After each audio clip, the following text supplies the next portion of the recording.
চুরির ক্ষেত্রে এত 5 মিনিটের গল্প হবে না। তারপর নিজের খবরের বাড়ি বাবা দেখি নিজের বাপের পকেট থেকে টাকা রাখতাম তাহলে ওদের সঙ্গে কোনো অসুবিধা নেই।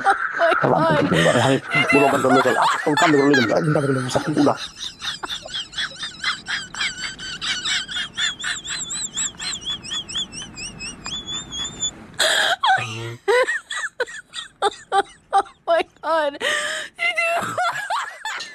শুনছো আবার গরুটা বলে চুরি হয়ে গেছে গা।